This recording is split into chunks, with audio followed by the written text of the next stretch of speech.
Bismillah, Assalamualaikum warahmatullahi wabarakatuh. Waalaikumsalam warahmatullahi wabarakatuh. Selamat pagi anak-anak. Pagi Pak. Sebelum kita masuki pelajaran, mari kita berdoa dulu dipimpin oleh KM-nya. Ya, semuanya duduk siap. Berdoa dalam hati. Mulai.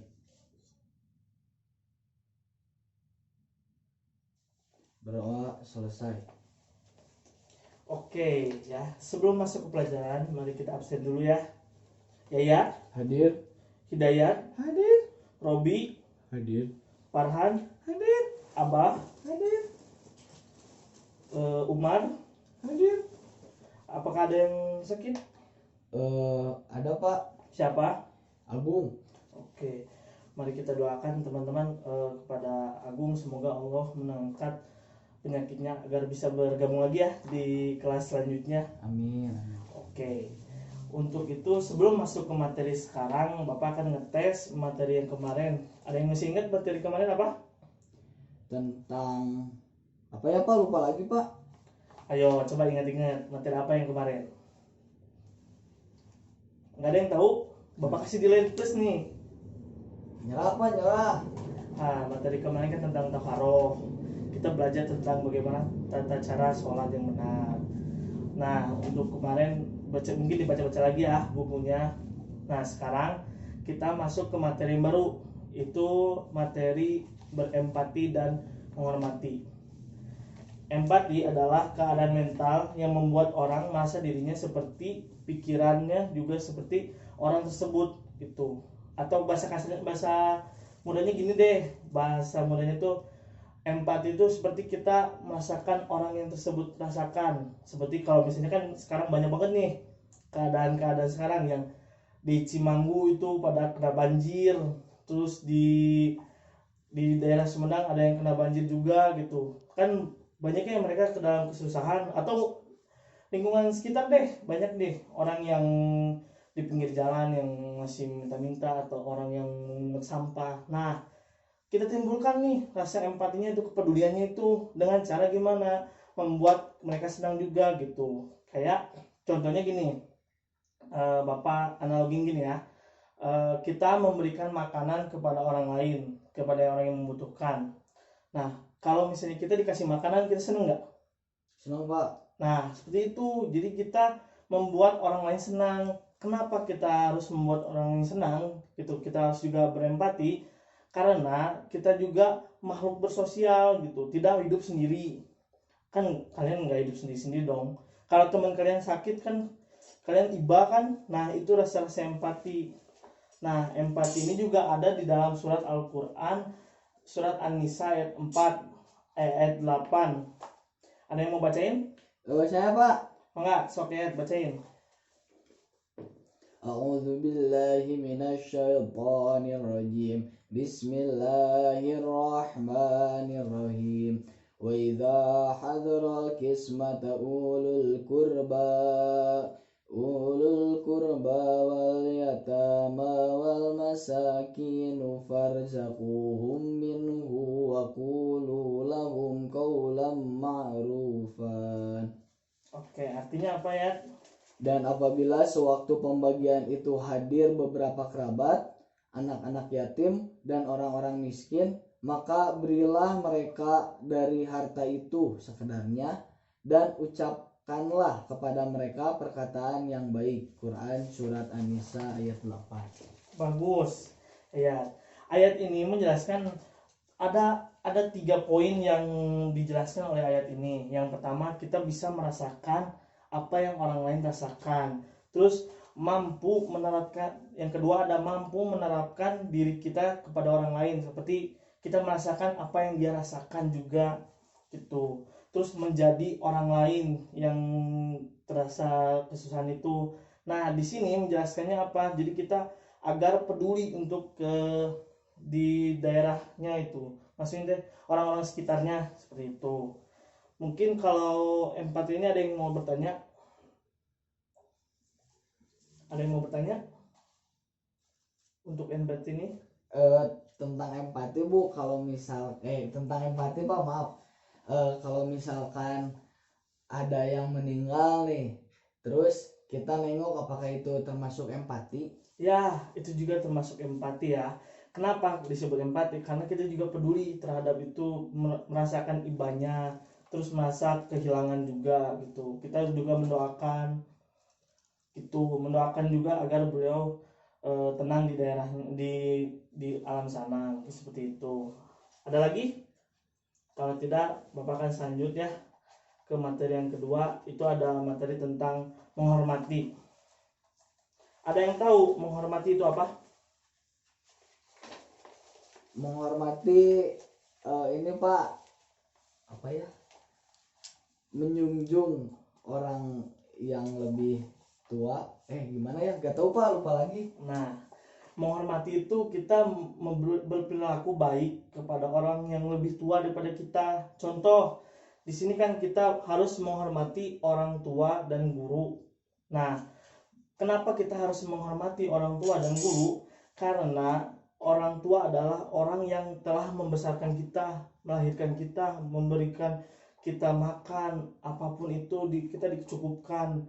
Maka kita seharusnya harus menghormati mereka. Ada juga kan Allah juga kan, kita juga kalau sholat itu selalu berdoa tentang orang tua. Doanya kayak gini, Robbik firli wali walidayya warhamhuma kama rabbayani sogiro. Nah, di situ juga kan doa itu hanya untuk orang tua gitu, doa yang baik.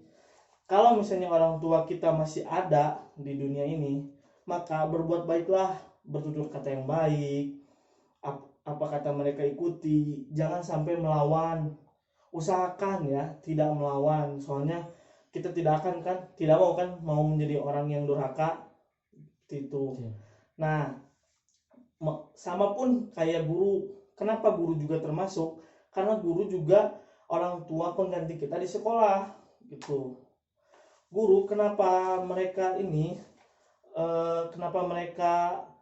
kita hormati juga? Karena guru juga memberikan ilmu kepada kita seperti itu. Apapun yang dikatakan mereka itu baik, selagi baik mari kita ikuti, dan kalau buruk kita jauhi. Allah juga mencintai orang-orang yang menghargai orang tua dan guru gitu. Ada lagi yang mau tanya? Pak, kan itu menghormati orang tua, bagaimana nih kalau misalkan menghormati umur yang lebih muda dari kita, bagaimana cara menghormatinya? Oh, oke. Gini ya, untuk menghormati yang lebih tua itu contohnya begini, dengan berkata yang sopan itu, kayak kalau misalnya kita ngelewat mereka, punten gitu. Jadi nggak main ngelawong aja gitu, kayak gitu. Yang penting kita sopan kepada mereka, mereka juga akan sopan kepada kita. Itu contoh kepada orang yang lebih di atas, yang lebih tua. Terus kepada orang tua juga seperti itu.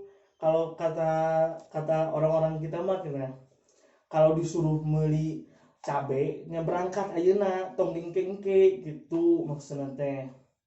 Nah, itu juga sebagai bentuk menghargai orang tua seperti itu.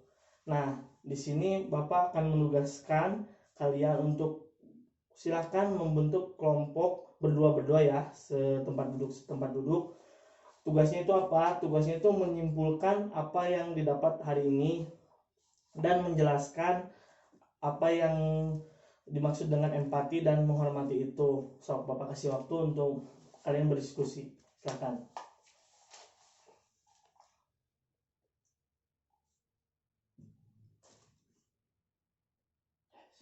Oke, baik. Coba Bapak mau tunjuk satu aja untuk menjelaskan apa sih yang tadi kalian diskusikan. Coba Yayat, kamu dapat apa aja tadi ngobrol sama Robi?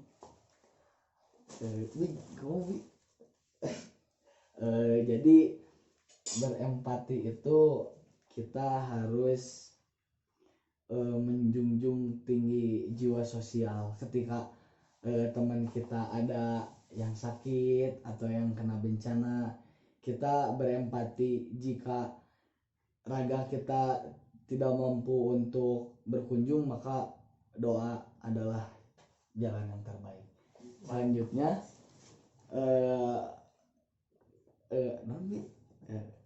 jadi yang menghormati, ya tentang menghormati, eh mau umur berapapun, kita mau tua atau muda, menghormati adalah nomor satu. Karena menghormati orang tua itu, aduh gimana ya, jadi apa ya, menghormati orang yang lebih tua, menghormati juga orang yang lebih muda.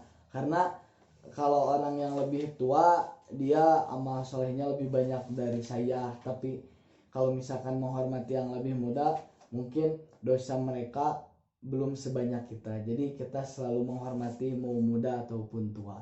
Itu Pak. Baik, bagus, sehat sama Robi. Plus dulu dong buat teman-teman. Bagus, untuk hari ini mungkin materinya segitu ya. Coba kalian pahami lagi, baca-baca lagi bukunya. Dan untuk minggu depan Bapak akan menugaskan di buku paket itu ada tugas halaman 120 yang pilihan ganda dan esai. Silahkan kerjakan di buku tulis. Jangan lupa kumpulkan sebelum hari Selasa. Bapak tunggu di meja ruangan Bapak ya. Mungkin segitu ya dari Bapak hari ini. Kesimpulan untuk hari ini adalah berempati dan menghormati itu saling berhubungan. Karena berempati kita saling mengiba dan saling memperhatikan daerah lingkungan sekitar. Lalu menghormati juga kita menghormati lingkungan sekitar dengan menghargai mereka. Begitu, ada hubungannya di antara kehidupan nyata. Amalkan di kehidupan nyata, insya Allah kalian akan merasa baik untuk kedepannya. Mungkin segitu dari Bapak. Akhirul kalam. Assalamualaikum warahmatullahi wabarakatuh. Waalaikumsalam warahmatullahi wabarakatuh. Terima kasih Pak. Yuk.